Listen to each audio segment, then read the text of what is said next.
Est-ce que tu fais partie des personnes qui ont besoin de leur coca ou de leur boisson énergisante pour tenir la journée? J'observe et je constate que beaucoup de personnes sont vraiment addictes et ont besoin de leur dose quotidienne pour démarrer leur journée. Mais malgré tout, j'observe que ces personnes ont du mal à se concentrer. Elles se plaignent, elles ont des maux de tête, elles sont fatiguées, elles n'arrivent pas à se poser calmement pour faire quelque chose de manière concentrée, car clairement, ce type de boisson va amener des pics d'énergie et puis des chutes. Ce qui va donc faire un rappel pour la boisson suivante. C'est clairement un cercle vicieux. Aujourd'hui, je vais vous expliquer pourquoi ce type d'addiction est puissante et comment le sevrage peut agir sur le corps et surtout comment retrouver une énergie stable et naturelle. Tout d'abord, pourquoi est-ce que c'est une vraie addiction? Généralement, c'est l'addition du sucre et de la caféine. Le sucre, on le sait, provoque un pic de dopamine, suivi d'un crash, tandis que la caféine va stimuler le système nerveux central, mais va créer une dépendance physiologique. Quand on arrête brusquement, le corps va réagir, et bien sûr, vous pouvez ressentir des maux de tête. En fait, le corps est tellement habitué à recevoir son shoot de caféine, que sans lui, il va être en manque et va le réclamer en vous le faisant savoir. Ensuite, il y a la vasodilatation. Les vaisseaux sanguins se dilatent après avoir été contractés par la caféine, ce qui peut provoquer des douleurs. On a aussi le neurotransmetteur adénosine qui est censé réguler la douleur, qui va être perturbé. En plus de ça, on a la déshydratation, étant donné que la caféine est diurétique,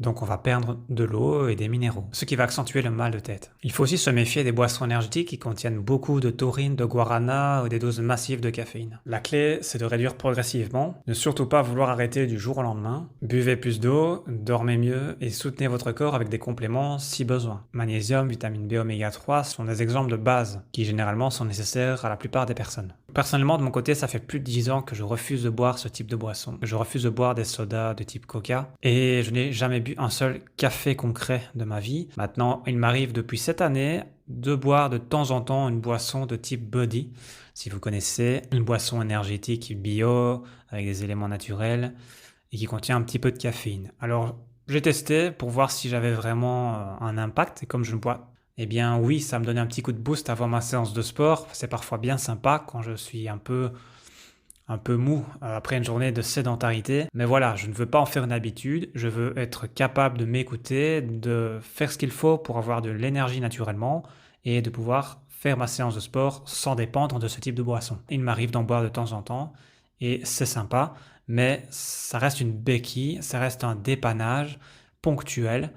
Et c'est pour moi très important de vraiment rester à l'écoute de mon corps. Tout ça fait partie d'un mode de vie, d'une hygiène de vie. Je pars du principe que plutôt que de chercher une solution rapide et artificielle, eh bien, j'ai toujours préféré optimiser mon énergie au mieux avec un bon sommeil, avec des habitudes de vie et alimentaires qui me conviennent. Bien entendu, je prends des compléments, mais ça reste des choses de base qui sont reconnues comme nécessaires. En tous les cas, même si je suis toujours un peu pointé du doigt parce que au travail, je suis quasiment le seul à ne pas boire de café toutes les 2 heures, et généralement, j'ai une énergie très stable. Je n'ai pas de besoin de grignoter du sucre, je n'ai pas besoin de boire quoi que ce soit de particulier. Je me fais un bon petit déjeuner, je me fais un bon repas à midi, une petite collation en fin de journée et un repas léger en fin de journée, et je bois de l'eau toute la journée. Et globalement, ça se passe très bien. Et je suis là, zen, tranquille, et les gens autour de moi sont tous agités avec leur café et se demandent comment je fais pour rester calme et zen et bien gérer le stress. Eh bien, tout ça, ça se joue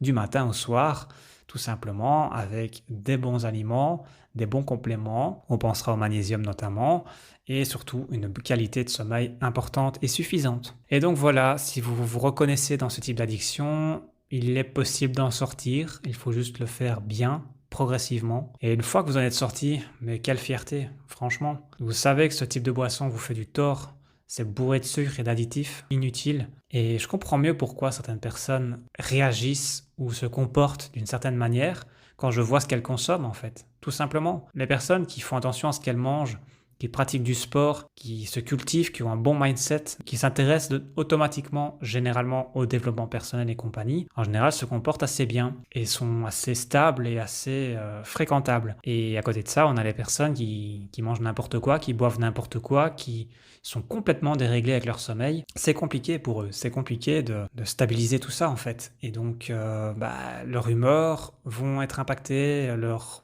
discussions, leurs choix, leurs prises de décision, toute leur vie, au final, leur quotidien va être impacté par ces petites actions quotidiennes. Donc ça peut paraître bête, les gens ne se font pas toujours le lien, et je peux le comprendre, hein, c'est pas toujours évident, surtout qu'on est dans cette situation-là, avec un espèce de brouillard mental constant. Mais voilà, c'est comme ça que ça se passe.